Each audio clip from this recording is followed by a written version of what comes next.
Sir, আমাকে দেখেন তো পছন্দ হয় কিনা। রাস্তা দিয়ে হাঁটার সময় কোথা থেকে জানি মেয়েটা এসে কথাটা বলে উঠল। ওর দিকে আর চোখে তাকিয়ে আবারও হাঁটা ধরলাম। স্যার দেখেন না পছন্দ হয় কিনা। দেখো, আমাকে যেই রকম ভাবছো আমি সেই রকম না, আমাকে যেতে দাও। আমি আপনার থেকে কম রাখবো স্যার, দয়া করে ফিরিয়ে দিবেন না। দেখো, আমি তোমার প্রতি আগ্রহী নই, আমাকে জোর করে লাভ নাই। স্যার, আমি কিন্তু এখনো কুমারী আছি, তবুও আপনার কাছে কম দাম রাখবো। মেয়েটার কথার কোনো জবাব না দিয়ে আগের মতো হাঁটা শুরু করলাম। মেয়েটি আবারও আমার পথ আটকে দাঁড়ালো। আপনার যা ইচ্ছে তাই দিবেন, দয়া করে আমাকে ফিরিয়ে দিবেন না, আমার টাকার খুব প্রয়োজন। আমি একবার বলেছি যে তোমার প্রতি আমার আকর্ষণ নেই, তাহলে কেন এত জোর করছো? স্যার, আজ রাতে আমি আপনাকে চরম সুখ দেব, আপনি একবার অনুমতি দিন স্যার। আমি এবার টাল সামলাতে না পেরে মেয়েটার গালে কষিয়ে 2টা থাপ্পড় মারলাম। সমস্যা কি? তোমাকে একবার বলেছি না যে আমি এইরকম না, তাহলে এত জোর করছো কেন? থাপ্পড় খেয়ে মেয়েটা গালে হাত দিয়ে চুপ করে দাঁড়িয়ে আছে, তার চোখ দিয়ে ফোঁটা ফোঁটা অশ্রু ঝরে পড়ছে। স্যার, আমার টাকার খুব দরকার, দয়া করেন একটু আমার উপর। আমি এইবার মেয়েটার দিকে ভালো করে তাকিয়ে দেখি মেয়েটার ফিগারের গঠন মোটামুটি ভালোই, ফর্সা গালে থাপ্পড়ের দেহ মোটামুটি স্পষ্ট বোঝা যাচ্ছে। ওর দিকে ভালো করে তাকিয়ে নিজের ভিতর পশুটা যেন জেগে উঠেছে। ওকে, তাহলে চলো আমার সাথে। মেয়েটা খুশি হয়ে আমার সাথে যেতে লাগলো। আসার সময় 1 প্যাকেট সিগারেট নিয়ে আসলাম। বাসায় এসে চাবি দিয়ে দরজাটা খুললাম। বাসায় কি আপনি একা থাকেন? হঠাৎ করে মেয়েটা প্রশ্ন করে বসলো। চাকরির কাজে বাহিরে থাকি, আর বাবা মা গ্রামে থাকে। ও আচ্ছা। তুমি গিয়ে ফ্রেশ হয়ে ওই রুমে বসো, আমি আসছি। এই বলে মেয়েটাকে একটা রুম দেখিয়ে দিলাম। মেয়েটা একটা মিষ্টি হাসি দিয়ে ওয়াশরুমে চলে গেল। এইদিকে আমি রান্নাঘরে গিয়ে 2 কাপ কফি বানিয়ে আনলাম। কাপ 2টা নিয়ে রুমে গেলাম। এই নিন, কফি খান। না স্যার, আমার নইলে দেরি হয়ে যাবে, আপনি আপনার কাজ শুরু করেন। এত তাড়াতাড়ি কিসের? সবুর করো, আগে কফি খেয়ে নাও। মেয়েটা আমার হাত থেকে কফির কাপটা নিয়ে চুমুক দিল। বাহ, আপনি তো খুব ভালো কফি বানাতে পারেন। পারি কিনা জানি না, তবে প্রতিদিন বানাতে বানাতে অভ্যাস হয়ে গেছে। কফি খাওয়া শেষ করে কাপটা পাশে রাখলাম। দয়া করে আপনি আপনার মুখটা পরিষ্কার করে আসেন, সিগারেটের গন্ধ আসছে খুব। আমি ছোট্ট একটা হাসি দিয়ে বলতে লাগলাম, বাহ, বেশ্যাদের আবার অস্বস্তি। বেশ্যা কথাটা শুনে যেন মেয়েটা বড় একটা শখ খেলো, যেটা আমি স্পষ্ট দেখতে পেলাম। আমি ওয়াশরুমে গিয়ে ফ্রেশ হয়ে আসলাম। মেয়েটার দিকে তাকাতেই যেন আমার শরীরের কামনাটা আরো বেড়ে গেল। মেয়েটার দিকে হঠাৎ আকর্ষণ বেড়ে যাওয়ার কারণ হলো তার দেহটা। ওর দিকে আস্তে আস্তে এগোতে লাগলাম। আজকে তোমাকে সারা রাত আমার কাছে থাকতে হবে। সারা রাত থাকতে হবে? কেন, কোনো সমস্যা তোমার? তাহলে তো আপনার আজকে অনেক টাকা খরচ হবে। আপনার তো টাকার প্রয়োজন, তাহলে আমি টাকা দিতে রাজি। তাহলে আমার কোনো সমস্যা নাই থাকতে, আপনি আপনার কাজ শুরু করেন। আমি কথা না বাড়িয়ে চুপচাপ মেয়েটির দিকে এগোতে লাগলাম। মেয়েটার মুখে অজানা ভয় বিরাজ করছে, যেটা আমার একদম দেখার বিষয় না। আমি মেয়েটাকে দেওয়ালের সাথে চেপে ধরলাম। ওর লাল ঠোঁটের জোড়াটা কাঁপছে। ঠোঁট দুটোতে চুমু খেতেই যেন সে কেঁপে উঠল। আমার প্রতিটা স্পর্শে সে সাড়া দিচ্ছে, কিন্তু তাও আবার জোর করে দিচ্ছে, যেটা আমি বুঝতে পারছি। সেই দিকে আমি লক্ষ্য না করে কামনায় ব্যস্ত হয়ে গেলাম। ধীরে ধীরে মেয়েটার নাভিতে স্পর্শ করতেই যেন ওর গায়ে শিহরণ দিয়ে উঠল। আমাকে বাধা দিতে গিয়ে পারল না, কারণ টাকার কাছে সে বন্দী। আমি ওকে ধীরে ধীরে বিবস্ত্র করে দিলাম। ধীরে ধীরে আমিও যেন মাতাল হয়ে যাচ্ছি। ঝাঁপিয়ে পড়লাম নিরীহ বেশ্যা মেয়েটার উপর। এইদিকে মেয়েটা ব্যথায় কাতরাচ্ছে, আমি সেই দিকেও খেয়াল না করে পশু হয়ে উঠলাম। মেয়েটা কুমারী থাকায় অনেক ব্লিডিং হয়েছে। নিজের কাজ শেষ করে ফ্রেশ হয়ে আসলাম।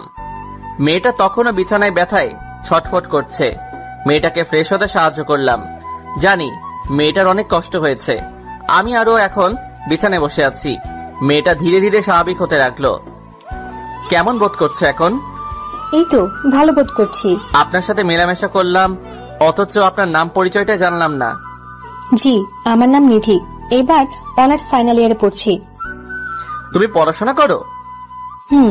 আপনি হয়তো ভাবছেন যে বেশ্যা হয়ে পড়াশোনা করছি কিভাবে। ঠিক তাই। তা আপনার পরিচয় তো কিছুই জানলাম না। আমার নাম ইমন, শুধু এতটুকু জেনে রাখো।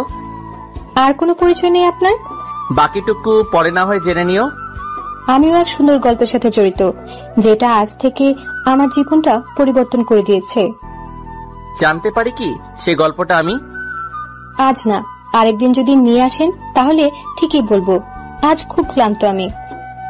আচ্ছা, সেটা তোমার ইচ্ছা, তবে আজ থেকে প্রতিদিন তুমি আমার কাছে আসবে, অন্য কারো কাছে যাবে না।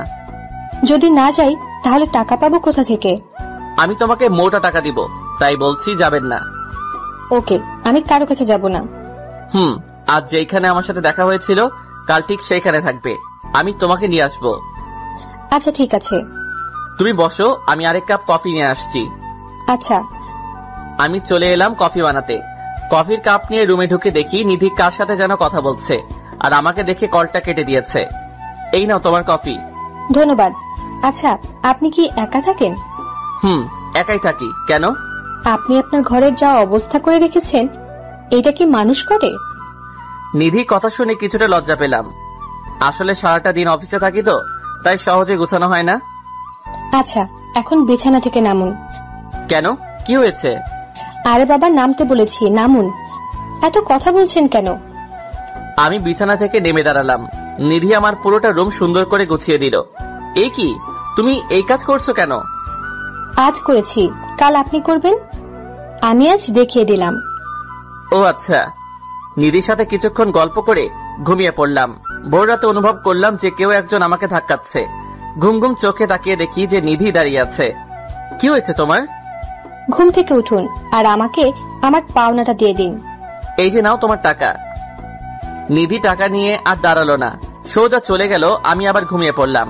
সকালে উঠে ফ্রেশ হয়ে নাস্তা করে নিলাম। নাস্তা করে অফিসে চলে আসলাম।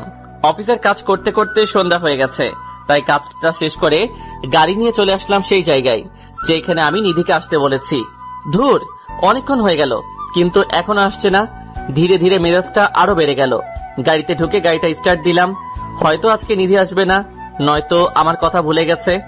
গাড়ি কিছুটা সামনে এগুতেই পিছনে কেউ জানি ডাক দিয়ে উঠলো আমার নাম ধরে। গাড়িটা ব্রেক ধরে নেমে দেখি নিধি আমার দিকে আসছে।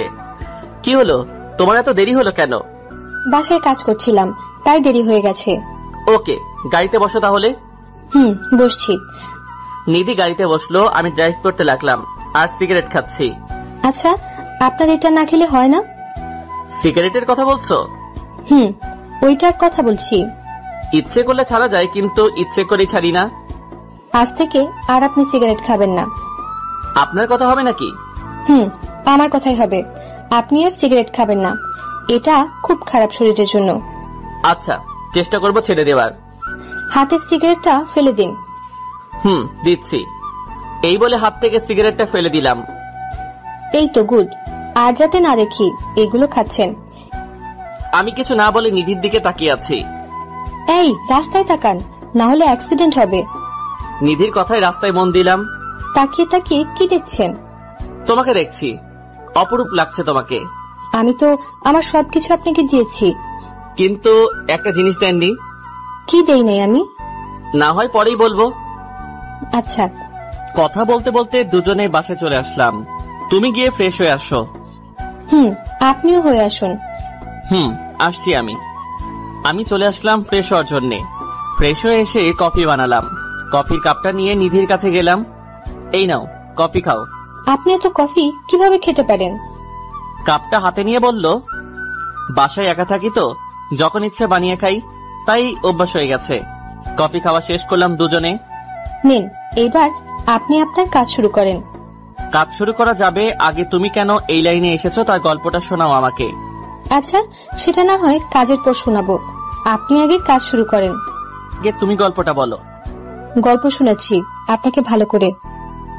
এই বলে নিধি তার ঠোঁট দিয়ে আমার ঠোঁট দুইটা তার দখলে নিয়ে যায়। নিধিকে সামলাতে না পেরে সাড়া দিতে লাগলাম আমি ওর প্রতিটা স্পর্শে। নিধিকে যখনই স্পর্শ করি ততবারই সে কেঁপে কেঁপে উঠছে, যেন অজানা শিহরণ বয়ে যাচ্ছে আমার শরীরে। আমি নিজের কাজে ব্যস্ত। এক পর্যায়ে নিধিকে বিবস্ত্র করে নিজের চাহিদাটা মেটাতে লাগলাম। মেয়েটি জবাই করা মুরগির মতো ছটফট করছে। হঠাৎ নিধি কোনো সাড়া দিচ্ছে না। তাকিয়ে দেখি ও অজ্ঞান হয়ে গেছে। নিজের চাহিদার কাজটা রেখে পানি ছিটিয়ে দিলাম ওর মুখে। নিধি চোখ মেলে তাকালো। ঠিক আছো তুমি? কিছুটা। ওকে, তুমি রেস্ট নাও, তোমাকে আর বিরক্ত করব না। না না, আপনি আপনার কাজ করে যান, আমি সহ্য করে থাকতে পারবো।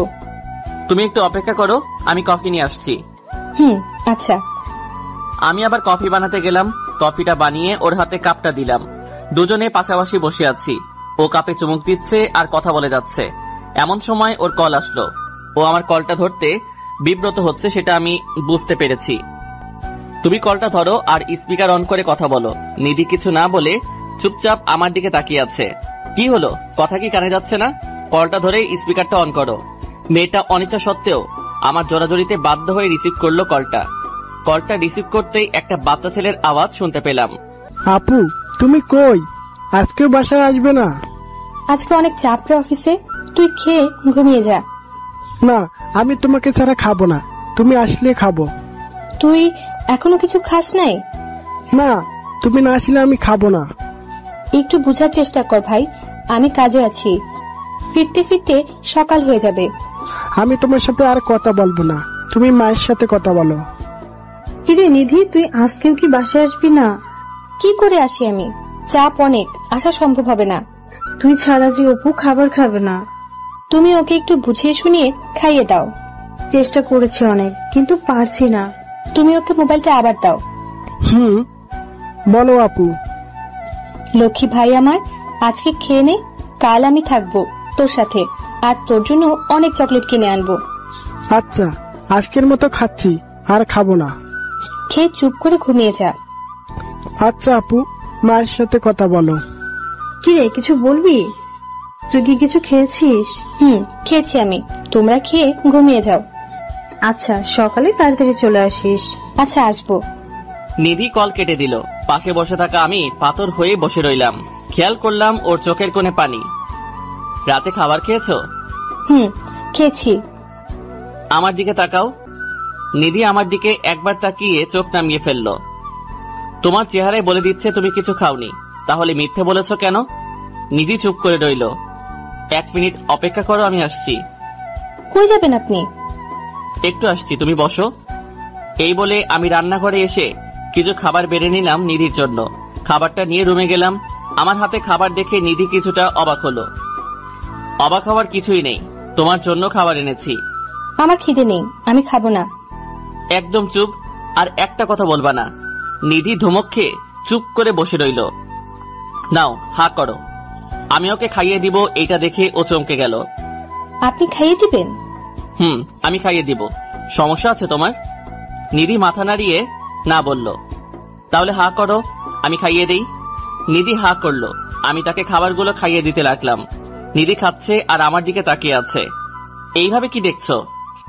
আপনাকে দেখছি। কেন, আমাকে আগে দেখো নাই? দেখেছি, বাট এই রূপে আগে দেখি নাই। আচ্ছা, কথা না বলে চুপচাপ খেয়ে নাও। নিধিকে খাইয়ে বাকি খাবারগুলো রেখে আসলাম। এইবার বলো, তুমি কেন এই পথে নেমেছো? এই প্রশ্ন করার পর নিধি কিছুটা কষ্ট পেলাম, সেটা আমি বুঝতে পেরেছি স্পষ্ট। কি হলো, বলবা না? শুনতে চান আমার গল্প? তাহলে শুনুন। আমার জীবনে কোনো অভাব ছিল না, ভাবিনি কোনোদিন শরীর নিয়ে ব্যবসা করব। আমার বাবার অঢেল সম্পত্তি ছিল। বাবা মারা যাওয়ার পর থেকে চাচারা সব কেড়ে নিয়ে আমাকে আর আমার ভাই আর আমার মাকে রাস্তায় বের করে দেয়। ইদানিং আমার ভাই কঠিন অসুখে ব্যস্ত, তার চিকিৎসার জন্য অনেক টাকা প্রয়োজন। মায়ের সামর্থ্য নেই টাকার জোগাড় করার, তাই বাধ্য হয়ে ভাইয়ের জন্য এই পেশাটা গ্রহণ করলাম। নিধি এগুলো বলছে আর কাঁদছে। কেন জানি না, আজ ওর কথা শুনে আমার কাছেও খারাপ লাগছে। আমি ওর চোখের পানি মুছে দিলাম। আজ থেকে তোমার ভাইয়ের চিকিৎসার ব্যবস্থা আমি করে দিব, দায়িত্ব নিলাম আমি। নিধি আমার দিকে হা করে তাকিয়ে আছে। আমি ভেবে বলছি, আমি নিলাম তোমার ভাইয়ের দায়িত্ব। নিধির চোখ দুইটা কৃতজ্ঞতায় সজল হয়ে উঠল। সে হঠাৎ আমাকে জড়িয়ে ধরল আর কাঁদছে। আপনি আমার জন্য এত কিছু করবেন? এত কিছুই কই হলো, এইবার আমাকে ছেড়ে দাও। নিধি আমাকে ছেড়ে দিল। কাল থেকে তুমি আর এইসব কাজে আসবে না, আর বাসায় নিজের পরিবারকে সময় দিবা। আপনার কাছে না আসলে তো টাকা দিবেন না। তোমাকে আমি টাকা দিব, তাই তোমার আশা লাগবে না, আর নিজের পড়াশোনাটা চালিয়ে যাও। আচ্ছা। আর আজ থেকে আমাকে তুমি করে বলতে হবে, পারবে না বলতে? পারবো। আচ্ছা, তোমার নাম্বারটা দাও, সময় হলে কল দিব। আচ্ছা দিব। এইভাবে নিধির সাথে কিছুক্ষণ কথা বললাম, বলেই দুজনে ঘুমিয়ে পড়লাম। সকাল ভোরে ভোরে আমি ঘুমে থাকতেই নিধি চলে গেল। সকালে উঠে ফ্রেশ হয়ে নাস্তা করে নিধিকে কল দিলাম। হ্যালো, কে বলছেন?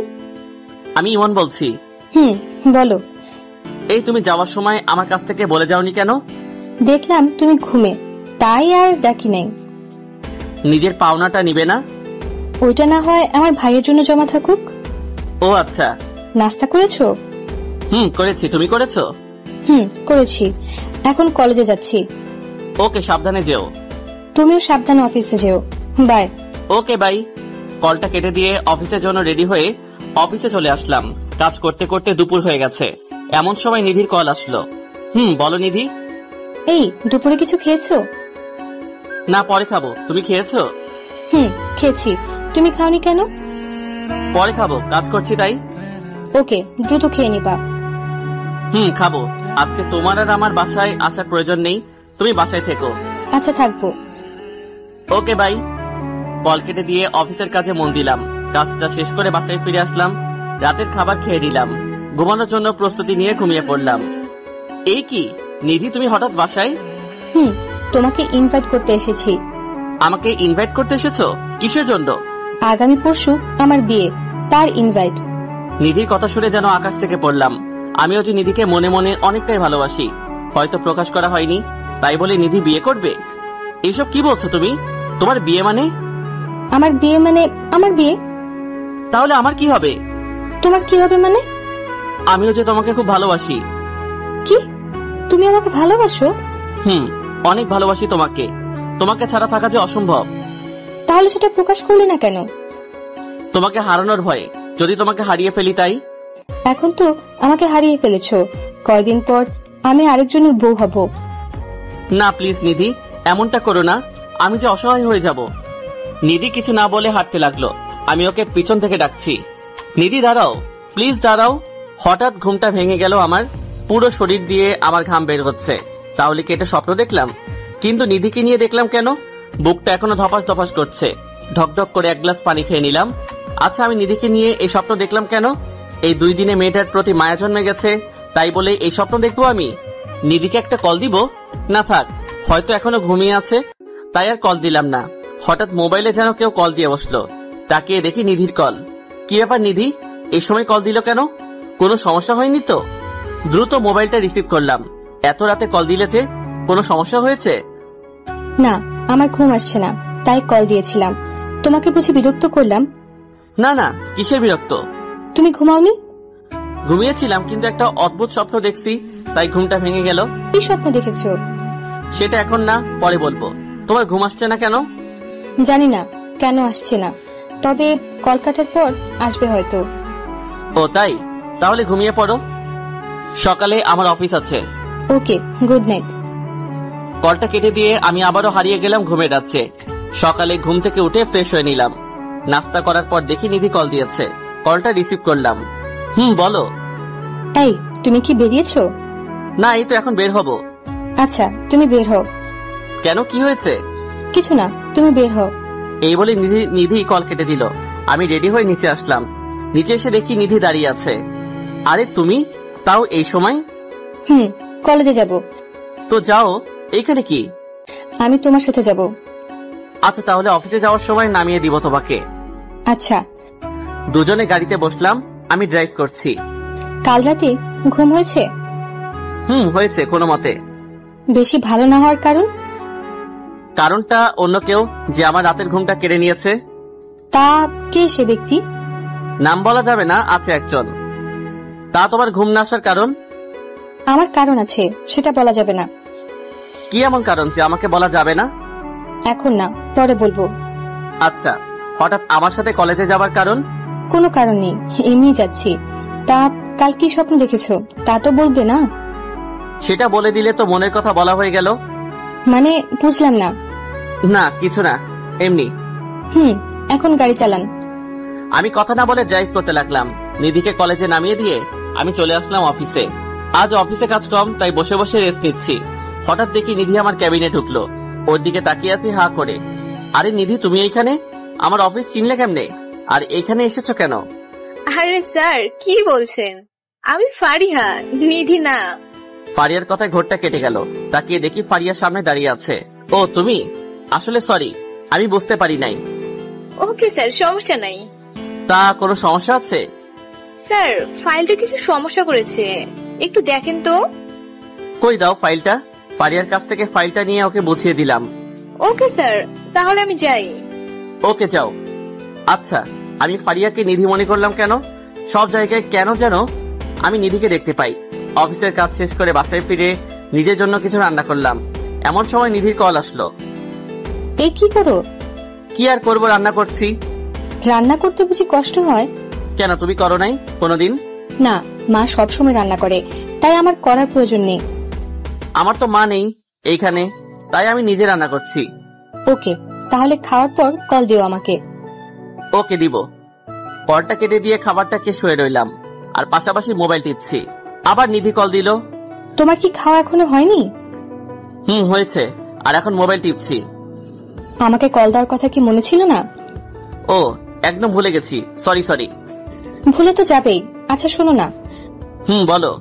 আপু আর মা তোমাকে দেখতে চায়। তা কিভাবে দেখা করব? আমার তো অফিস আছে। না, আমি কোনো কিছু শুনতে চাই না। তোমাকে আসতেই হবে কাল। কাল আসতেই হবে? আমি কাল কলেজে যাব না, আর তুমি কাল আমাদের বাসায় আসবে। আমি তো ঠিকানা জানি না। আমি মেসেজ করে পাঠিয়ে দেব তোমাকে। আচ্ছা ঠিক আছে, আসবো। আমি তোমার অপেক্ষায় থাকবো। আচ্ছা তুমি ঘুমাও, গুড নাইট। ওকে, গুড নাইট। কলটা কেটে দিয়ে কিছুক্ষণ মোবাইল টিপলাম, তারপর তলিয়ে গেলাম গভীর ঘুমে। সকালে উঠে ফ্রেশ হয়ে মোবাইলটা চেক করে দেখি নিধি তার ঠিকানা পাঠিয়ে দিয়েছে। নাস্তা করে রেডি হলাম নিধির বাসায় যাওয়ার জন্য। ওদের বাসার ঠিকানা খুঁজে বের করে ওদের দরজায় কলিং বেল চাপ দিয়ে দাঁড়িয়ে আছি। একটু পর একজন মহিলা এসে দরজাটা খুলে দিল। কে আপনি, আর কাকে চাই? ইয়ে মানে নিধি নামের কেউ থাকে এখানে? তোমার নাম কি ইমন? জি, আমার নাম ইমন। ও, তাহলে তুমি ইমন। আসো বাবা, ভিতরে আসো। আমি সোফাতে বসে আছি, এমন সময় একটা ছেলে আসলো আমার কাছে। ভাইয়া, আপনি এসেছেন? জানেন, আপনার জন্য এতক্ষণ ধরে অপেক্ষা করছি। তোমার নাম অপু? কেন, তুমি আমাকে চিনো না? তোমাকে তো আগে দেখি নাই, তাই চিনতেও পারি নাই। জানো, আমি তোমার নামে আপুর কাছে অনেক কিছু জেনেছি। তা কি জেনেছো? তোমার নামে অনেক সুনাম করেছে আপু। তাই নাকি? তা তোমার আপু কই? আপু তো ওর রুমে। আচ্ছা, আমি ডাক দিয়ে আসি। দাও। আপু চলে গেল নিধিকে ডাকার জন্য। আমি ওদের বাড়ি চারপাশে দেখতে লাগলাম। আরে তুমি এখানে? আর আমি তোমাকে খুঁজে যাচ্ছি।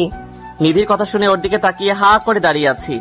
নিধি আজ সুন্দর করে সেজেছে, ঠিক আমার মনের মতো। নীল কালার একটা ড্রেস, চোখে কাজল, আর ঠোঁটে হালকা লিপস্টিক। ওকে দেখতে দারুণ লাগছে। এই কি হলো তোমার? নিধি ধাক্কা খেয়ে ধ্যান ভেঙে গেছে। ওর দিকে তাকিয়ে আছি। আমার ডায়াবেটিস হয়েছে মনে হয়। তোমার ডায়াবেটিস হয়েছে কখন আর কিভাবে? এত সুন্দর আর মিষ্টি করে সাজলে তো ডায়াবেটিস হবেই। হ্যালো মিস্টার, আমি আপনার ডায়াবেটিসের জন্য সাজিনি, সেজেছি ঘুরবো বলে। তুই ঘুরতে যাবে আজকে?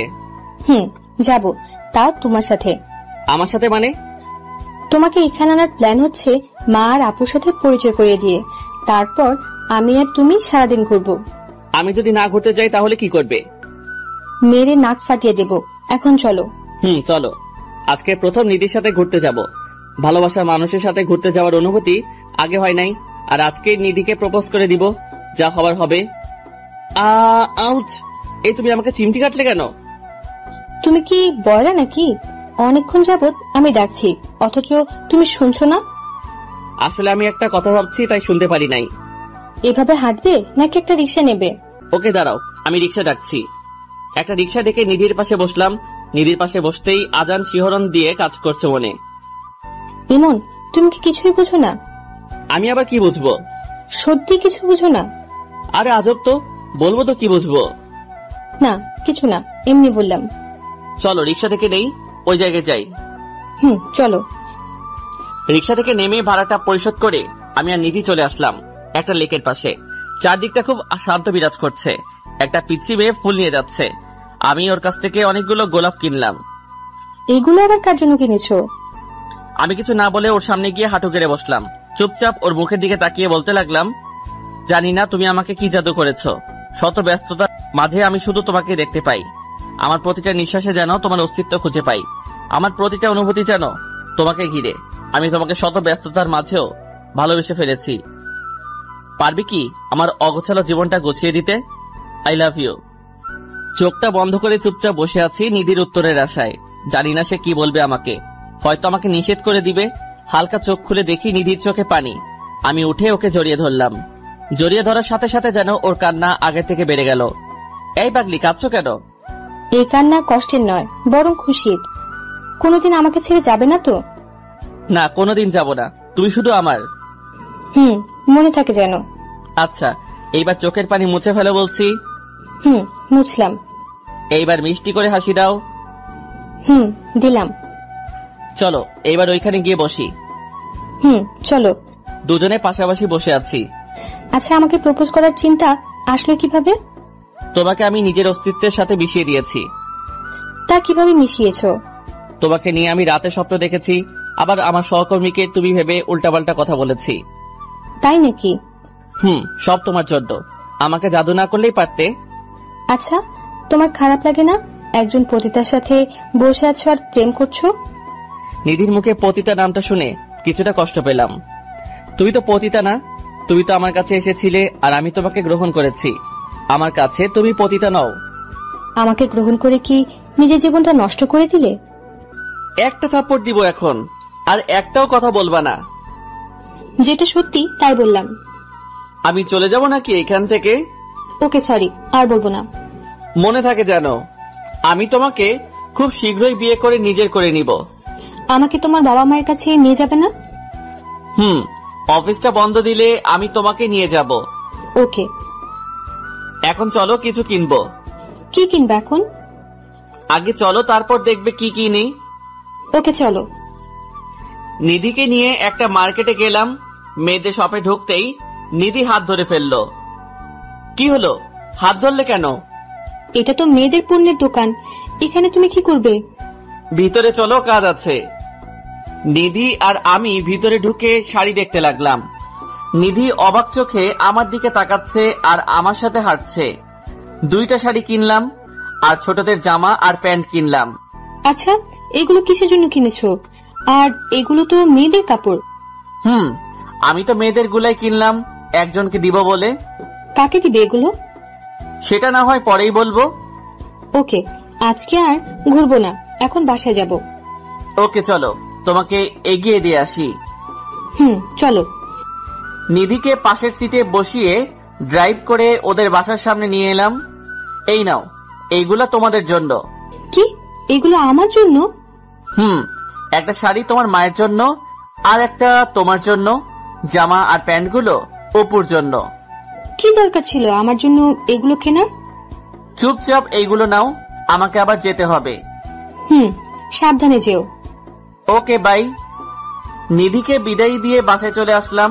বাসায় আসতে আসতে বিকেল হয়ে গেছে। পরের দিন সকালে নাস্তা করে অফিসে যাওয়ার জন্য রেডি হচ্ছি, এমন সময় নিধি কল দিল। বলো। এই, তুমি অফিসে যাওয়ার সময় আমাদের এদিক দিয়ে আসবা। কেন? তোমার সাথে কলেজে যাব, তাই এদিকে আইসো।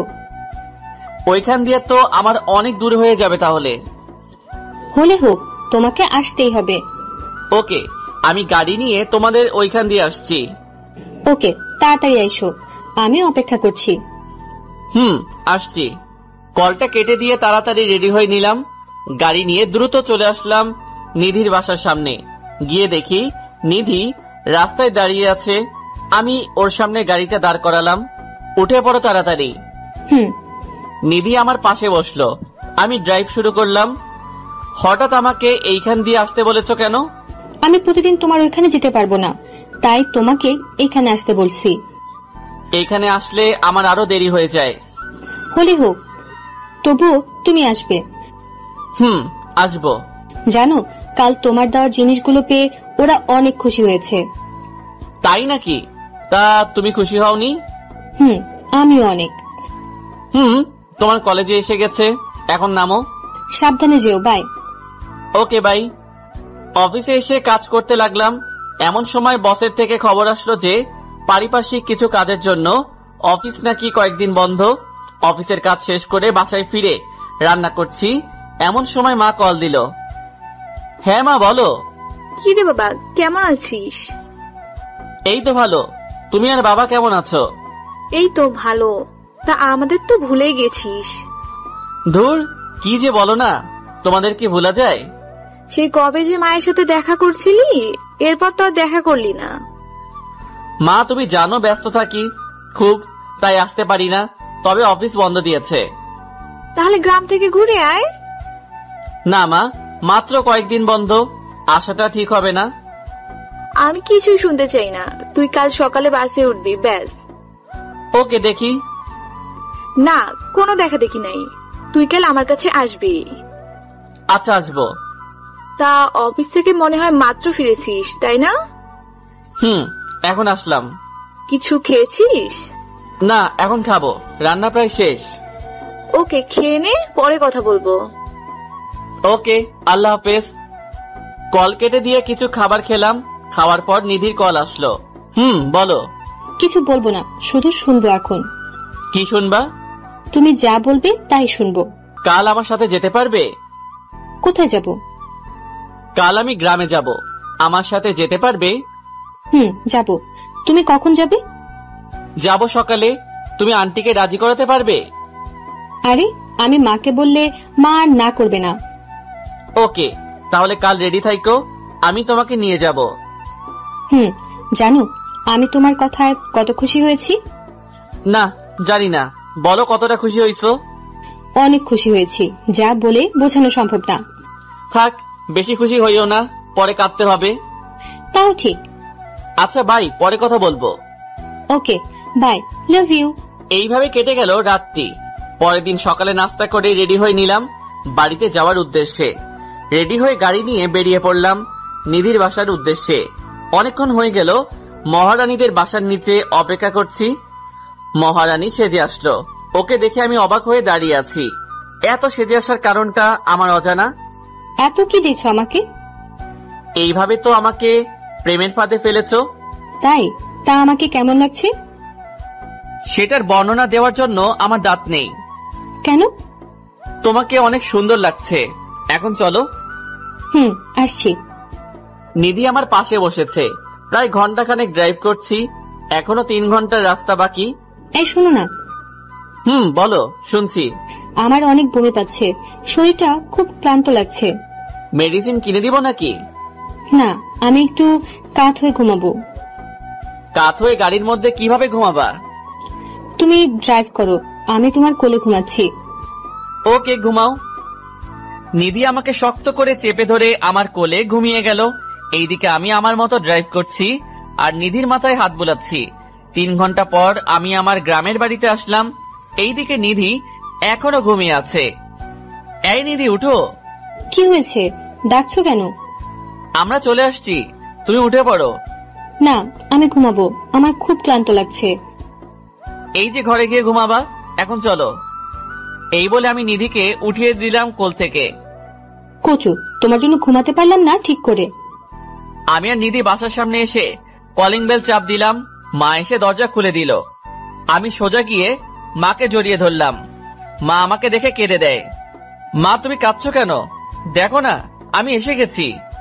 আমাদের কথা বুঝি তোর মনে পড়ে না? পড়লে কি আর আসা যায়? এত ব্যস্ততা আমাকে দেখাতে আসিস না। বাহিরে দাঁড়িয়ে রাখবা নাকি ভিতরে যেতে দিবা? আয়, ভিতরে আয়। আমি আর নিধি ভিতরে গেলাম। কি রে, মেয়েটা কে? এই কি হলো? মাকে সালাম করো। করছি। বাহ, মেয়েটা তো দারুণ মিষ্টি। তা মেয়েটা কে রে? মা, মানে ও হচ্ছে। থাক, আর বলতে হবে না, আমি বুঝতে পেরেছি। আমার ঘরের বউকে এইভাবে এনেছিস কেন? এই বলে মা আমার কান ধরলো। মা ছাড়ো, লাগছে আমার। তুই একে বিয়ে করে আনতে পারতি, ওকে এইভাবে এনেছিস কেন? বিয়ে করব সামনে, এখন না। আচ্ছা, তোরা গিয়ে রেস্ট নে, আমি তোদের খাবার ব্যবস্থা করছি। আচ্ছা। আমি নিধিকে নিয়ে আমার রুমে চলে আসলাম।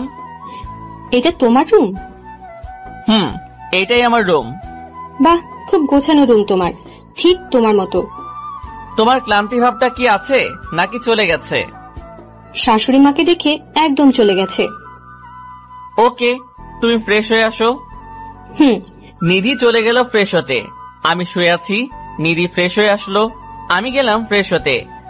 মা খাবার খাওয়ার জন্য ডেকে গেছে, দুজনে চলে গেলাম খাবার খাওয়ার জন্য। মা, বাবা কোথায়? তোর বাবা বাজারে গেছে। ফিরবে কখন? এই তো কিছুক্ষণের মধ্যে ফিরবে। ও, আমরা কি এবার তোর বিয়ে নিয়ে কথা বলতে পারি? পাগল নাকি? আগে আমি সেট আপ হয়ে নেই, তারপর না হয় ভাবা যাবে এইগুলা নিয়ে। সেট আপ অনেক হয়েছিস, এবার বিয়েটা কর। না, এখন না, কয়েকদিন পর। আমি তোর বাবার সাথে এই নিয়ে কথা বলবো। মায়ের মুখে বিয়ের কথা শুনে নিধির মুখ লাল হয়ে গেছে লজ্জায়। লজ্জা নিয়ে খাবারটা খেয়ে রুমে আসলাম। কিছুক্ষণ পর আমার রুমে নিধি আসলো। এ কি, তুমি আমার রুমে কি করছো? এমনি আসলাম তোমার রুমে। তুমি মায়ের সাথে গল্প করো, আমি একটু ঘুমিয়ে নেই। মা তো কি জানি কাজ করছে, কাজ শেষ হলে আমি যাব মায়ের কাছে। তা আমার পরিবারকে কেমন লাগছে তোমার? খুব ভালো লাগছে, সবাই খুব মিশুক। ওকে, আমি ঘুমাবো। আমিও তোমার বুকের উপর ঘুমাবো। পাগল নাকি? কেউ হঠাৎ করে রুমে আসলে কি করবে? কেউ দেখবে না, আমাকে ঘুমাতে দাও। পরে দিব, এখন মায়ের কাছে যাও। যাচ্ছি। নিধি চলে গেল মায়ের কাছে, আর আমি তলিয়ে গেলাম গভীর রুমে।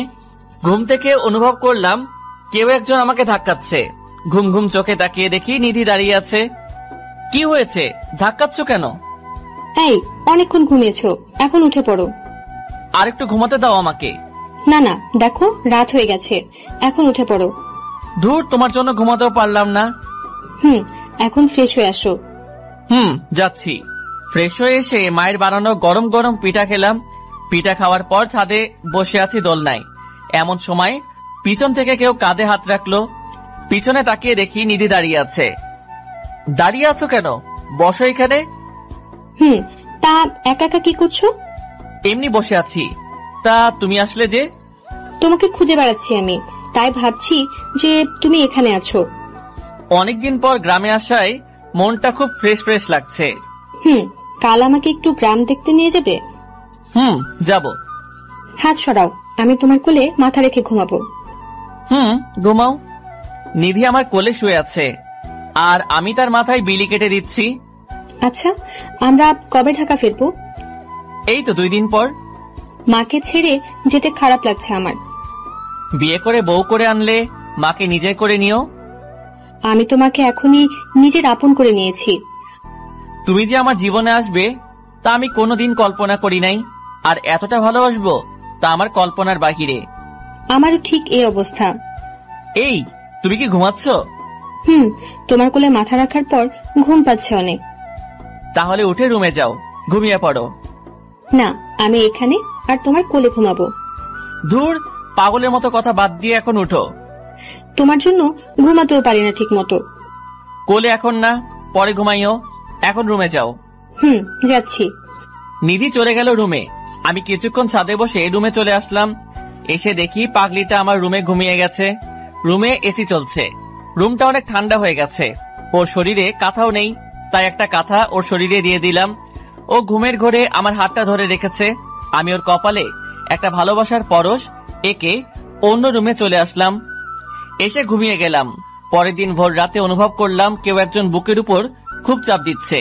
ঘুম চোখে দেখি নিধি শুয়ে আছে।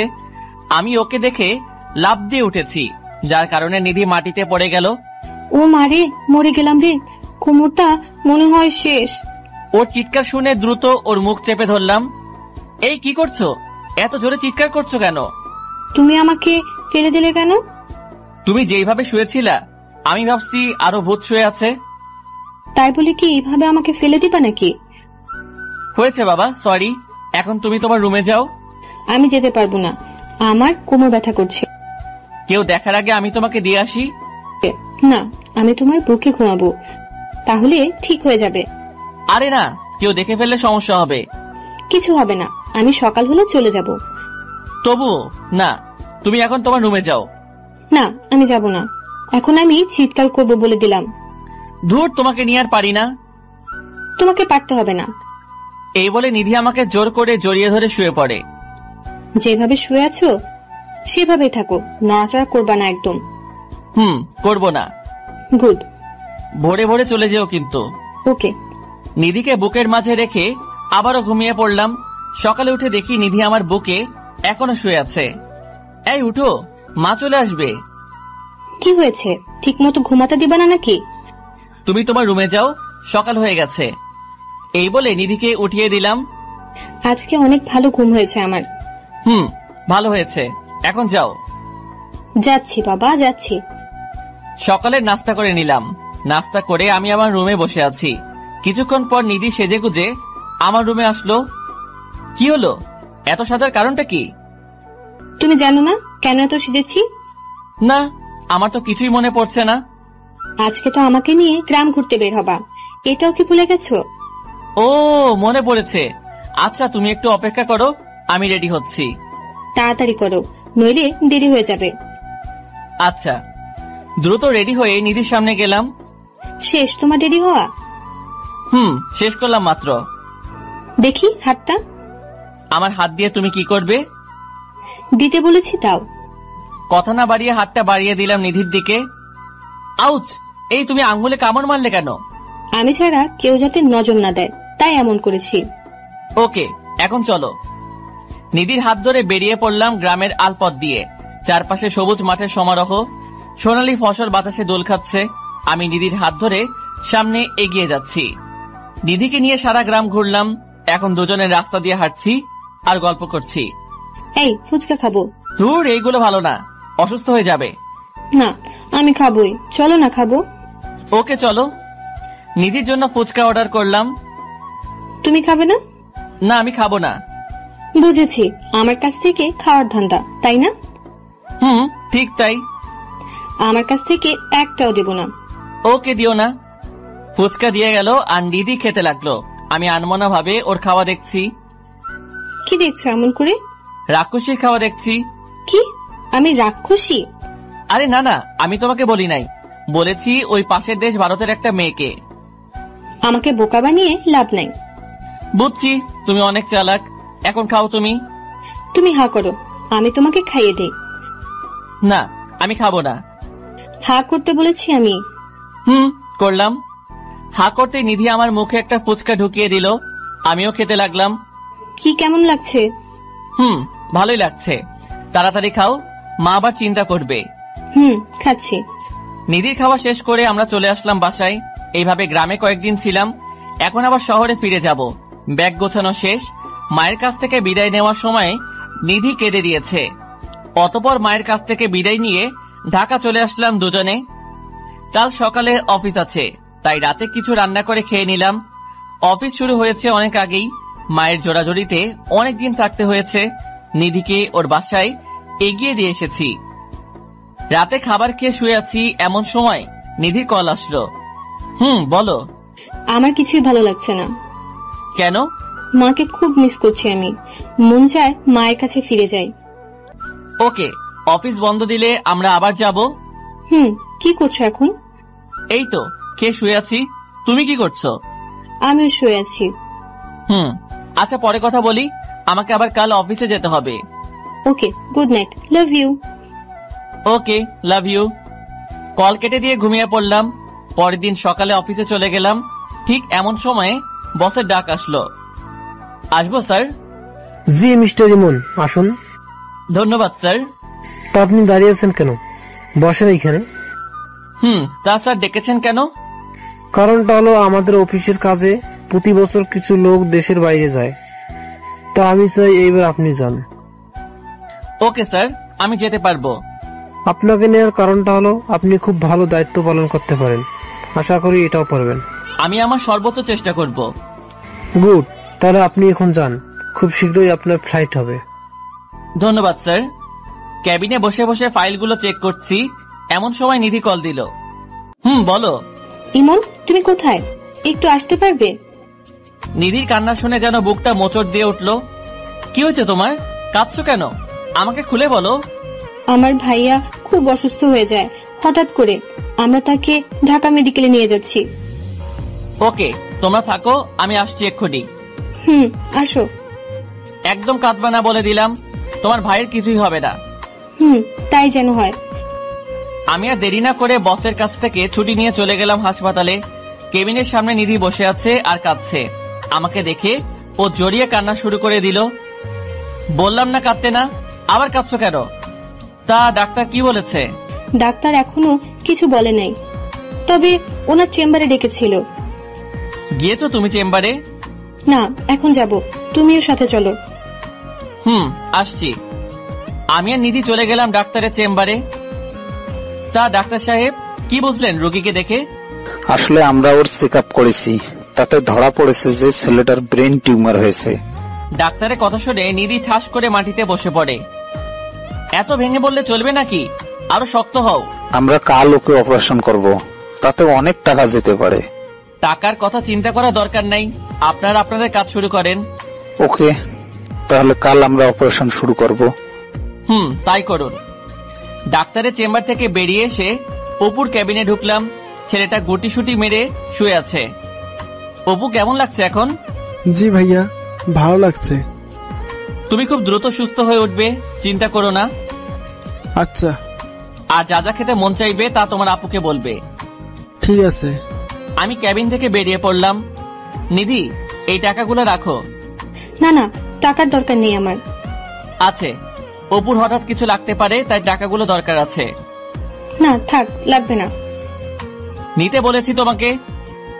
নিধি চুপচাপ আমার কাছ থেকে টাকাগুলো নিল। যা যা লাগবে আমাকে কল করে জানিও, আমি এসে দিয়ে যাব। আর চিন্তা করো না, অপু ঠিক হয়ে যাবে। তাই যেন হয়। আচ্ছা, তোমার মা কোথায়? মা টেনশন করবে বলে ওনাকে আর সাথে নিয়ে আসি নাই। ভালো করেছো, আর ঠিক মতো খাবার খাবে। তাহলে আমি যাই। ওকে, সাবধানে যেও। আমি চলে আসলাম বাসায়। অফিসের কাছে বাহিরে যাওয়ার কথা নিধিকে বলি নাই, কারণ এই অবস্থাতে যদি ওই কথা বলি তাহলে মন আরো ভেঙে পড়বে। বাসায় এসে কিছু খাবার খেয়ে নিলাম। হঠাৎ বসের কল আসলো। হ্যাঁ স্যার, বলেন। তোমার কাল অফিসে আসার দরকার নাই, তোমার কাল 7টায় ফ্লাইট। স্যার, এত তাড়াতাড়ি? হঠাৎ সময়টা নির্ধারণ করা হয়েছে। ওকে স্যার, আমি আসবো। কল কেটে দিয়ে ভাবতে লাগলাম কি করব আমি এখন। কাল অপুর অপারেশন, আবার কাল ফ্লাইট। কোন দিকে যাব আমি? ফ্লাইটের কথা যদি নিধিকে জানাই তাহলে ওর মনটা ভেঙে যাবে। না থাক, ওকে কাল আমার ড্রাইভারকে দিয়ে টাকাটা পাঠিয়ে দিব, আর সময় বুঝে ফ্লাইটের কথাটা বলবো। তাড়াতাড়ি করে ব্যাগটা গুছিয়ে নিলাম। অপুর খবর নেওয়ার জন্য নিধিকে কল দিলাম। নিধির মোবাইল বন্ধ আছে, হয়তো চার্জ নেই মোবাইলে। রাতে মোবাইলটা চার্জ দিয়ে শুয়ে পড়লাম। ভোর রাতে উঠলাম। আচ্ছা, নিধিকে কি এখন কল দিব? না থাক, ও এখন ঘুমাচ্ছে, বিরক্ত করে লাভ নাই। অপারেশনের টাকা আমার ড্রাইভারের কাছে দিয়ে আমি চলে আসলাম এয়ারপোর্টে। অফিসের আরো কর্মকর্তা আমার সাথে যাচ্ছে। আমরা সবাই সিঙ্গাপুরে যাব। সবাই বিমানে বসলো, আর বিমান সিঙ্গাপুরের উদ্দেশ্যে উড্ডয়ন করলো। এইদিকে অপুর অপারেশন এখন হবে। বাটা ড্রাইভার টাকা নিয়ে এখনো যায় নাই। নিধি বাধ্য হয়ে আমাকে কল করলো। ফ্লাইট মোড অন থাকার কারণে মোবাইল বিজি বলছে। বারবার চেষ্টা করেও লাভ হয়নি। নিধির খুব চিন্তা হচ্ছে। কি হলো, আপনি কি এখনো টাকার ব্যবস্থা করতে পারেননি? ডাক্তার সাহেব, টাকার ব্যবস্থা করা আছে, আপনি অপারেশন শুরু করেন, আমি আসছি। ওকে। নিধি বাধ্য হয়ে আমার বাসায় চলে আসলো। এসে দেখে বাসায় তালা দেওয়া। যেইটা দেখার মানসিক প্রস্তুতি নিধির ছিল না। সে আবারও পাগলের মতো আমাকে কল করতে লাগলো, কিন্তু প্রতিবার বিজি বলছে। শেষমেশ সে ধপাস করে মাটিতে বসে পড়ে। তাহলে কি ইমন আমাকে ঠকালো? যাকে এত বিশ্বাস করলাম সে কিনা আমাকে ঠকাতে পারলো? নিজের সর্বস্ব দিয়েও ভাইটার জন্য কিছু করতে পারলাম না।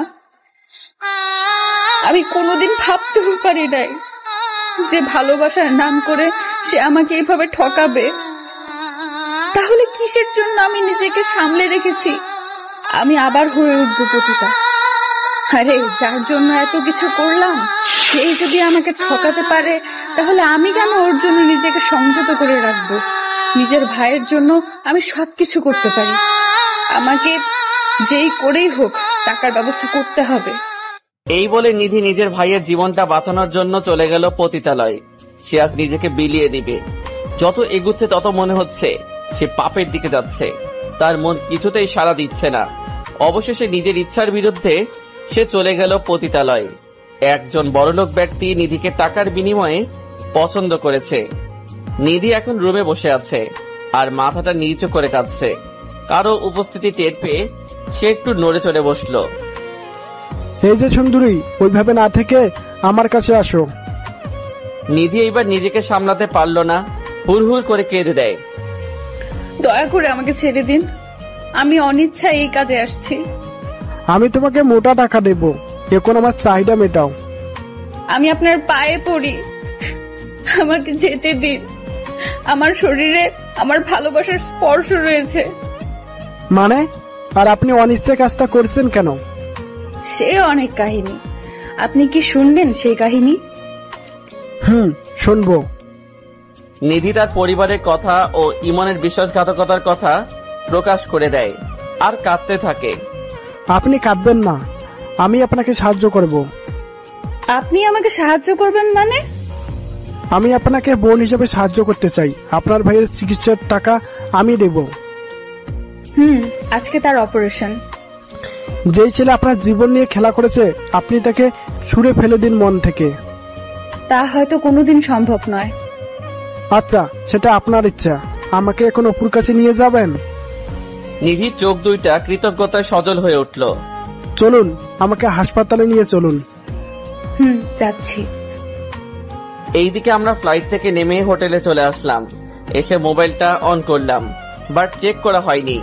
ফ্রেশ হয়ে খাবারটা খেয়ে কিছুক্ষণ বিশ্রাম নিলাম। সকালের ঘুম থেকে উঠে মোবাইলটা হাতে নিয়ে দেখি নিধির অনেকগুলো কল। হয়তো আমাকে না পেয়ে বারবার কল দিয়ে গেছে। দেরি না করে ওকে কল দিলাম। রিং হওয়ার সাথে সাথে রিসিভ করলো নিধি।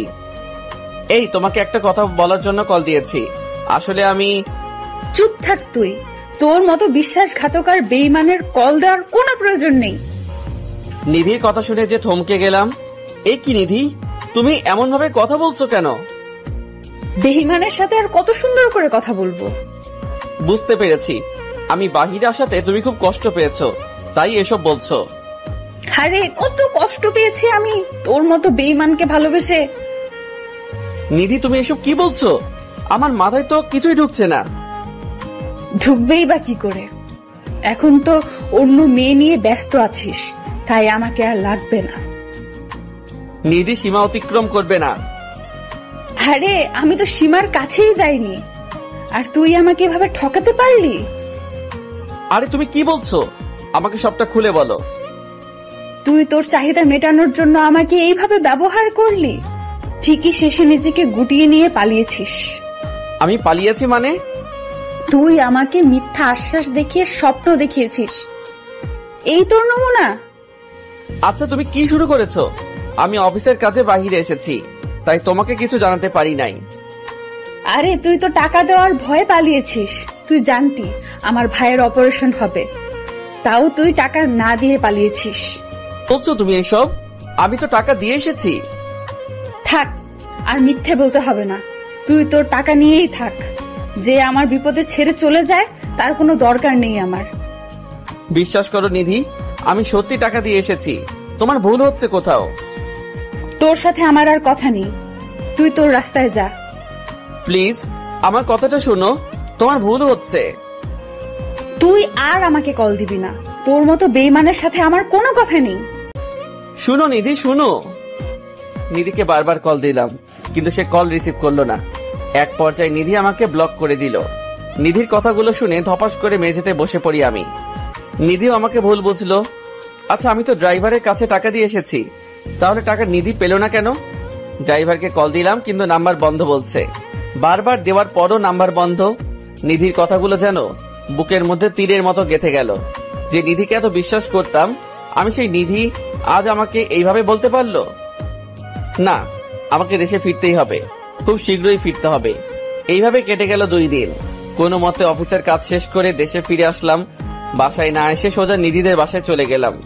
গিয়ে দেখি অপুর মাথায় ব্যান্ডেজ করানো, আর সে বাহিরে বসে আছে। আমাকে দেখে খুব খুশি হলো। ভাইয়া, তুমি এসেছো? এসেছি। তা তুমি কেমন আছো? ভালো না। এটা কি দিয়েছে মাথার উপরে? ভালো লাগে না এটা। এইটা ব্যান্ডেজ। এটা দিয়েছে যাতে তুমি দ্রুত সুস্থ হয়ে যাও। ভাইয়া তুমি কোথায় গিয়েছিলে? তুমি আমাকে হাসপাতালে দেখতে আসো নাই কেন? আমি আসলে কাজে ছিলাম, তাই সরি ভাইয়া। দাঁড়াও, আমি আপুকে ডেকে আনছি। তা তুমি এখানে কি করছো? এখানে অনেক বাতাস আর রোদ গায়ে লাগে, তাই এখানে বসে আছি। আচ্ছা, তা তোমার আপু কোথায়? তুমি গিয়ে আপুর সাথে দেখা করে এসো। আপু তুই কার সাথে কথা বলছিস রে? নিধির কথা শুনে পিছনে তাকিয়ে দেখি নিধি দাঁড়িয়ে আছে। তুই আবার এইখানে কেন এসেছিস? আমার কথাটা তো শুনো নিধি। তোর কথা শোনার মতো টাইম আমার নেই। তোর মতো বিশ্বাসঘাতকের মুখ দেখার চেয়ে না দেখাই ভালো। আমি সত্যি আমার ড্রাইভারের কাছে টাকা দিয়ে এসেছিলাম তোমাকে দিবে বলে। তাহলে ড্রাইভার সেই টাকা কি করেছে? তোমাকে আবার বিকাশ করে দিয়েছে, তাই না? তুমি আমাকে ভুল বুঝতেছো। তুই বিদেশ যাওয়ার আগে আমার কাছে বলে যাস নাই, কারণ তুই আমাকে ব্যবহার করেছিস। আপু তুমি ভাইয়াকে এসব কি বলছো? তুই এখানে দাঁড়িয়ে আছিস কেন? ঘরে যা। ওকে ধমকাচ্ছ কেন? ও ছোট মানুষ।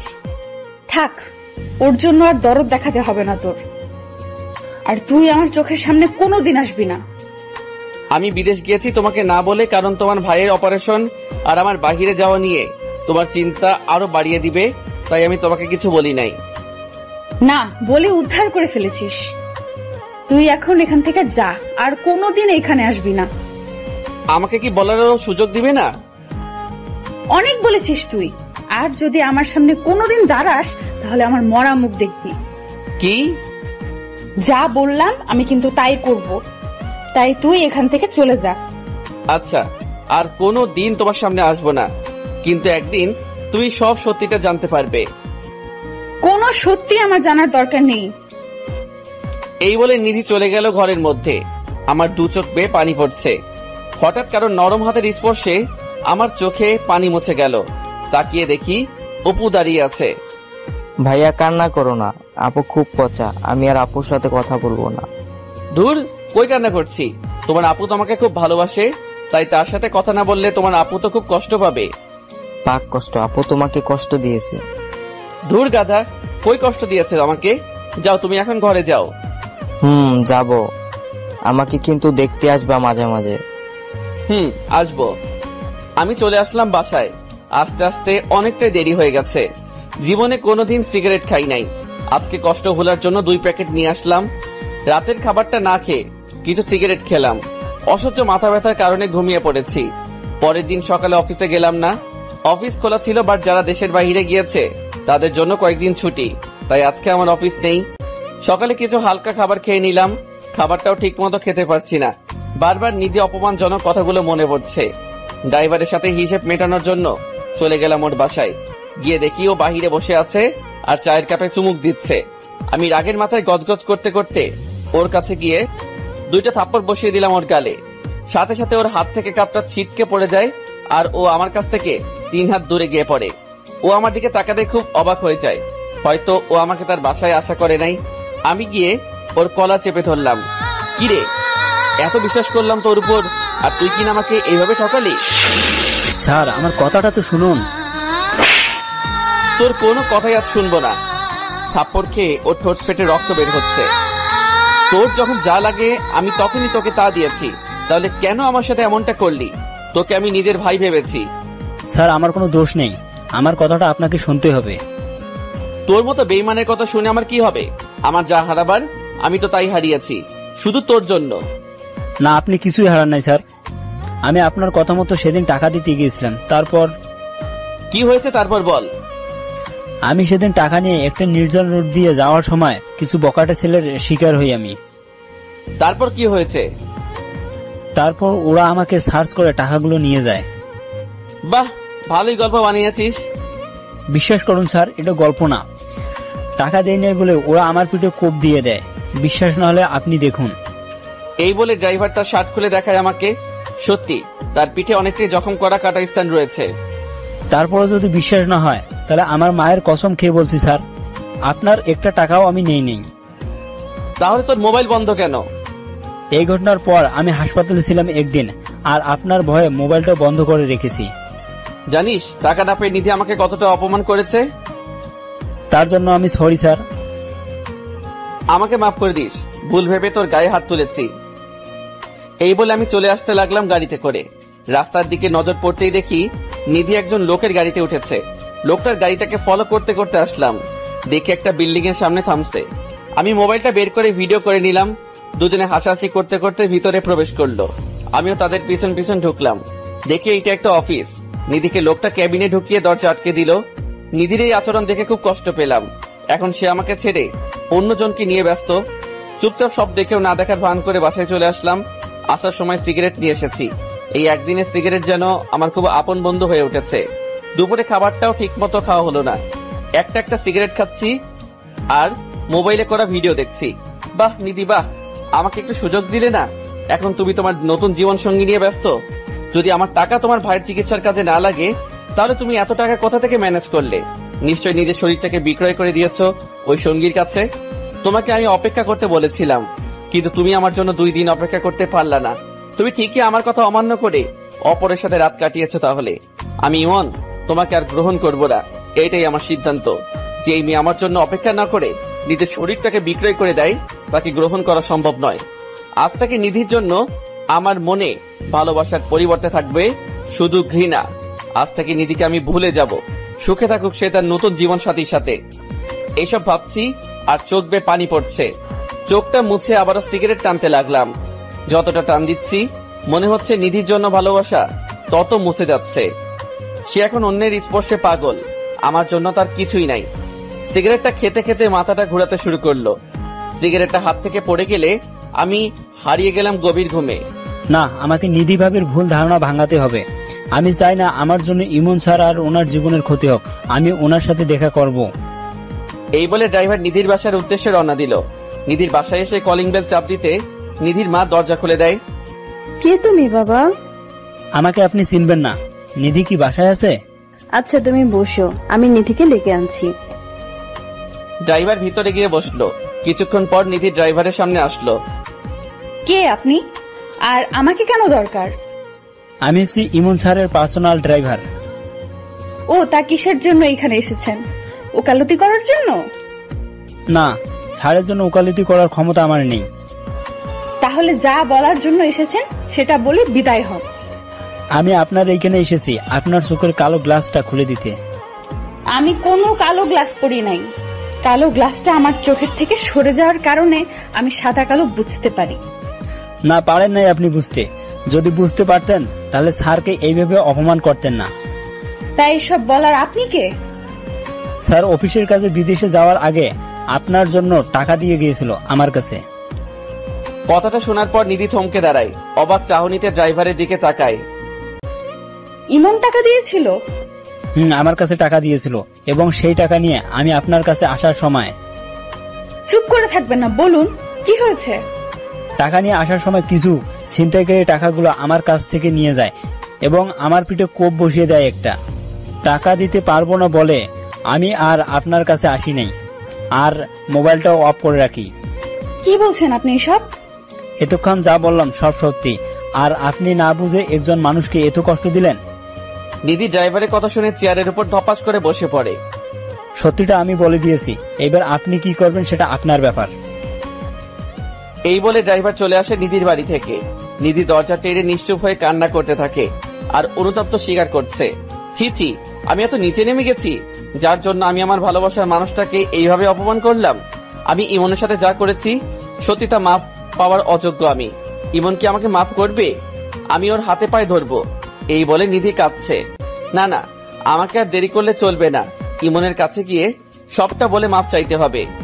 এমন মনোভাব নিয়ে নিধি বাড়ি থেকে বেরিয়ে যায় আমার বাসায় আসার জন্য। এইদিকে রাত হয়ে গেছে। আমি খাবার না খেয়ে সিগারেট খেতে শুরু করলাম। একটা না খেয়েই চলেছি, বিরতি নেওয়ার চেষ্টা করছি না। নিধি আমাকে যত অপমান করেছে তাতে আমার কষ্ট নেই, আমার কষ্ট হচ্ছে অন্য কারোর সাথে নিধি চলাফেরা করছে। এইসব যত ভাবছি মাথার রাগটা ততই বেড়ে যাচ্ছে। রাগটা কমানোর জন্য একের পর এক সিগারেট খেয়েই চলেছি। হঠাৎ অনুভব করলাম আমার মুখে সিগারেট নেই। তাকিয়ে দেখি পাশে নিধি দাঁড়িয়ে আছে আর আমার সিগারেট ওর হাতে। ওর দিকে তাকাতেই দেখি ওর চোখ কিছুটা লাল হয়ে আছে, হয়তো কান্না করেছে। ওকে দেখে রাগটা আরো বেড়ে গেল। তুমি এইখানে কি করছো? আমি সব সত্যি জানতে পেরেছি। আমি তোমাকে ভুল বুঝেছি, প্লিজ আমাকে মাফ করে দাও। আরে তোমাকে তো আগেই মাফ করে দিয়েছি আমি, এখন এখান থেকে যাও। আরে তুমি সিগারেট খাচ্ছ কেন? আমার মন চাইছে সিগারেট খেয়েছি, এতে তোমার কি? আমার অনেক কিছু কারণ, তুমি আমার সব। নিধির মুখে কথাটা শুনে মেজাজটা বিগড়ে গেল। আরে দূর রাখ তোর প্রেম, তোর মতো নষ্টা মেয়ের কোনো দরকার নেই আমার। আমার মুখে নষ্টা মেয়ে শব্দটা শুনে নিধি প্রচন্ড ধাক্কা খেলো। কি? আমি নষ্টা মেয়ে? তুই নষ্টা মেয়ে। আমার আগেই বোঝা উচিত ছিল যে পতিতাদের মনে কোনোদিন ভালোবাসা জন্মায় না, কারণ সে টাকার পিছনে দৌড়ায়। তুমি আমাকে এভাবে বলতে পারলে? পেরেছি, কারণ আমার টাকা দিয়ে অপুর অপারেশন না হলে তুই এত টাকা কোথা থেকে জোগাড় করেছিস? সেই কাহিনী লম্বা, থাক, দরকার নেই শোনার। আজকে সকালে যাকে নিয়ে গাড়িতে উঠেছিলি সে কি তোকে বিছানায় সুখ দিতে পারছে না, তাই আমার কাছে এসেছিস আবার? চুপ করো, তুমি অনেক বলেছো। তুমি, আমার কাছে প্রমাণ আছে। এই বলে ওদের ভিডিওটা দেখিয়ে দিলাম। নিধিকে খুব স্বাভাবিক মনে হচ্ছে। সে আমার ভাই হয়, সে আমাকে বোন ডেকেছে। বাহ, আমি বিদেশ যেতে না যেতে ভাই বানিয়ে ফেলেছি। তা আজকেও তো ওর সাথে ঘুরেছিলি, কি মনে করিস আমি জানি না? তুমি সব ভুল জানো। হ্যাঁ, আমি ভুল জানি, আর তুই সব ঠিক জানিস, তাই না? আমার কথাটা তো একবার শুনবা। তোর কোনো কথাই আমি আজকে শুনবো না। নিধি পতিতা নামের কোনো মেয়ের সাথে আজ থেকে আমার সম্পর্ক নেই। নিধি এবার জোর করে কেঁদে দেয়। আমাকে একটু বোঝার চেষ্টা করো, ওর সাথে আমার কোনো সম্পর্ক হয়নি।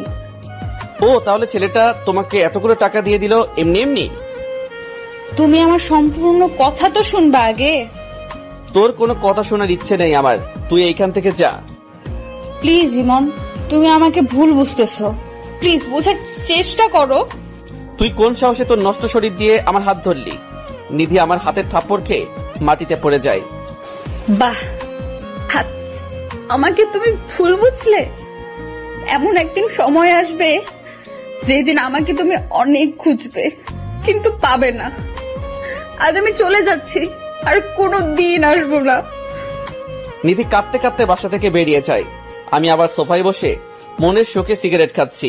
আজ মনটাকে খুব হালকা লাগছে পতিতাটাকে দূর করতে পেরে।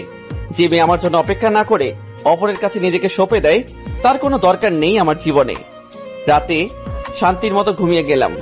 সকালে উঠে মনটা ভালো করার জন্য অফিসে চলে গেলাম। অফিসে কাজ করছি, সবাই সবার মতো দুপুরের খাবার খাচ্ছে। হঠাৎ আমার নিধির কথা খুব মনে পড়ছে, কারণ ও আমাকে জিজ্ঞেস করলো খেয়েছে কিনা। মাথা থেকে নিধির ঝামেলা সরিয়ে আবারও কাজে মন দিলাম। অফিস থেকে বাসায় এসে কিছু খাবার খেয়ে নিলাম। রাতে মা কল করলো। হ্যাঁ মা, বলো। কি রে বাবা, মাত্র অফিস থেকে ফিরেছিস? কিছুক্ষণ আগে আসলাম। ঠিক মতো খাবার খেয়েছিস? খেয়েছি কিছুক্ষণ আগে। তা তুমি কেমন আছো? এই তো ভালো। গ্রামে আসবি কবে? না মা, এখন আসা যাবে না।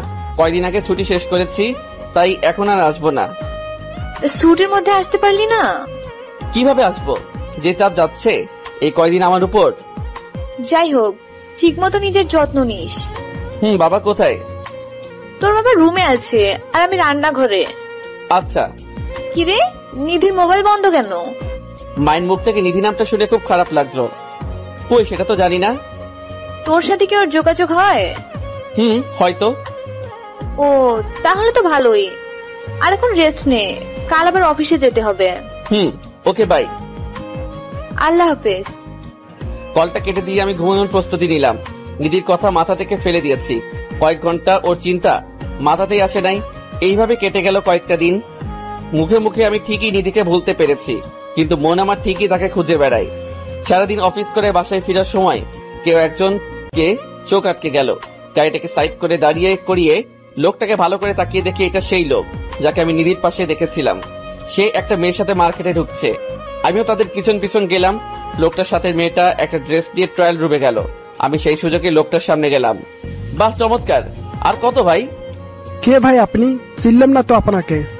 আপনি আমাকে চিনবেন না, কিন্তু আমি আপনাকে খুব ভালো করে চিনি। তা নিজের পরিচয়টা দিলে ভালো হতো। নিধি নামে কোনো মেয়েকে চিনেন? হ্যাঁ, চিনি তো তাকে। তা সে কোথায়?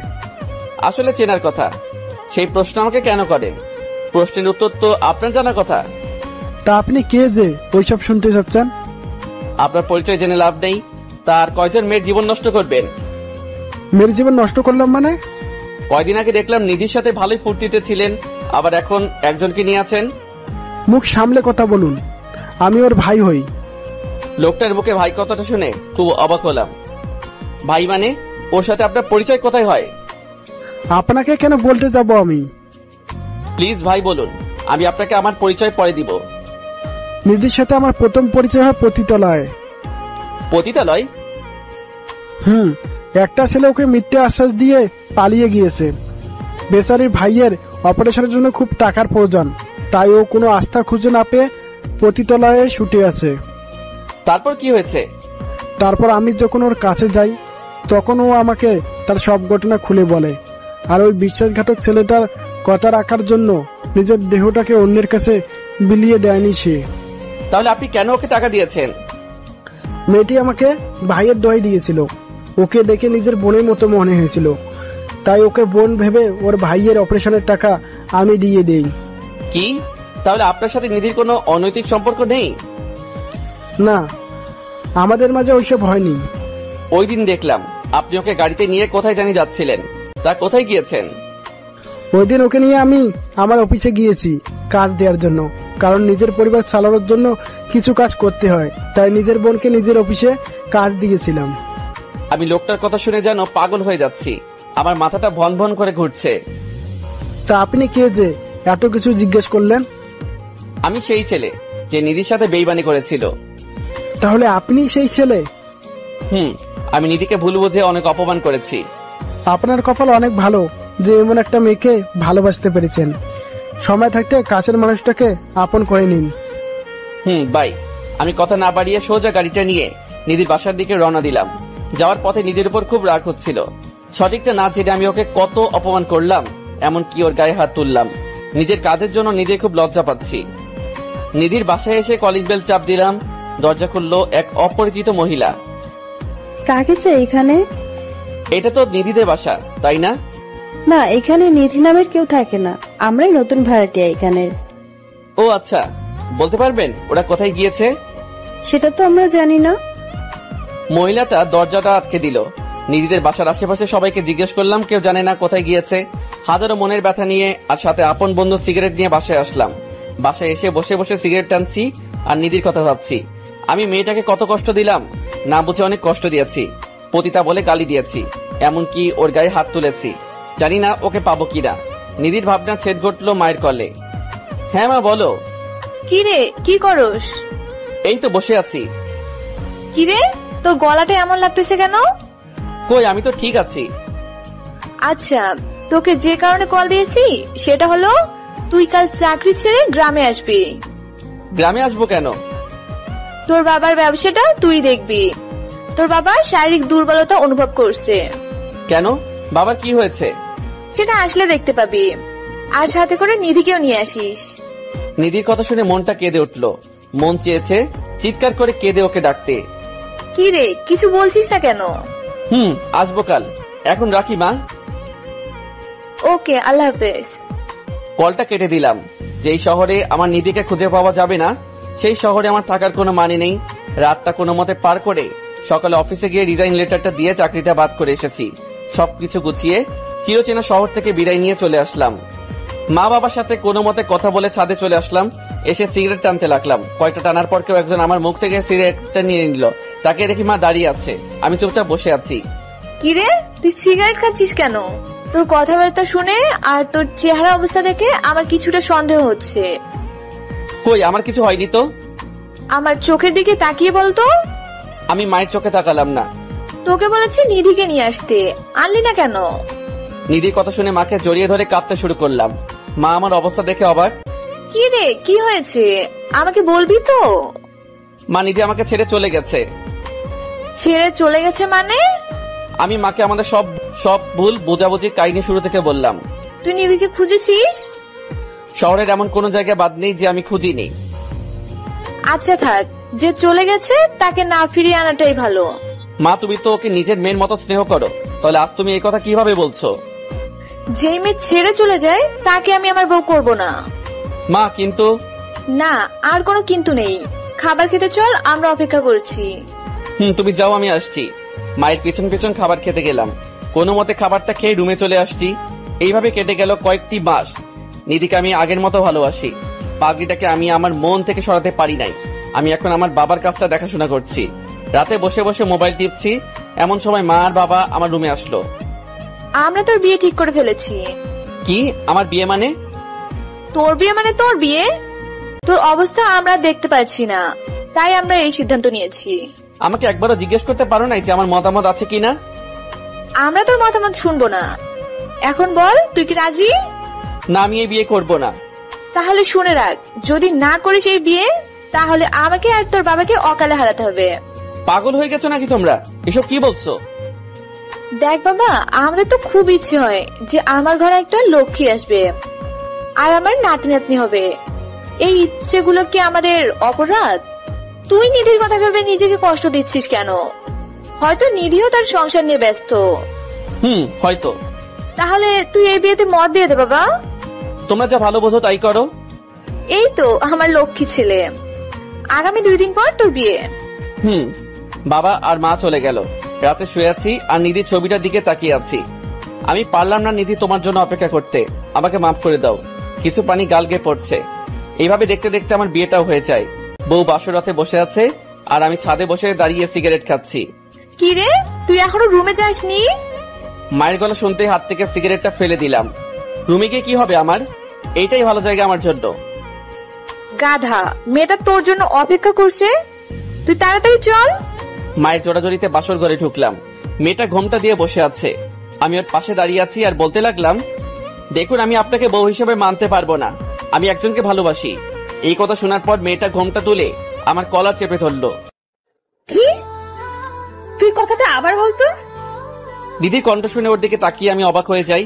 আরে ও যে আমার ভালোবাসার মানুষটা। সবকিছু যেন স্বপ্নের মতো লাগছে। তাহলে নিধির সাথে আমার বিয়ে হয়েছে। আবেগ সামলাতে না পেরে ওকে জড়িয়ে ধরলাম আর কাঁদতে লাগলাম। এই পাগল, কাঁদছো কেন? তুমি আমাকে ছেড়ে কই ছিলে এতদিন? আমি তো তোমার কাছেই ছিলাম, কিন্তু তুমি দেখতে পাওনি। আমার কাছে মানে? শুনো, যেদিন তুমি আমাকে ভুল বুঝেছিলে সেই দিন আমি মাকে সব জানিয়েছিলাম। আর মা আমাকে বলেছিল পরিবার সহ গ্রামে চলে আসতে। আমিও শহর ছেড়ে গ্রামে চলে আসি এবং তোমাকে শহর থেকে আনার পরিকল্পনাটাও আমিই করি। আর সব শেষে এখন বিয়ে। জানো আমি তোমাকে কত খুঁজেছি আর কত মিস করেছি। মিস মনে হয় আমি করি নাই? আমার খুব কষ্ট হয়েছিল। সরি সেই দিনের এত অপমানের জন্য। আসলে আমি সঠিকটা না জেনে রেগে গিয়েছি। এখন যেহেতু জেনেছো আর আমাকে বকা দিতে পারবা না। ওকে দিব না, তবে প্রতিদিন মরবো। কি? মারলে যে আমি ব্যথা পাবো, তখন বুকে টেনে নিয়ে আদর করে দিব। তাহলে এখন মারো আর আদর করো। করছি। আর আমাদের 3 জন হওয়ার ব্যবস্থা করতেছি।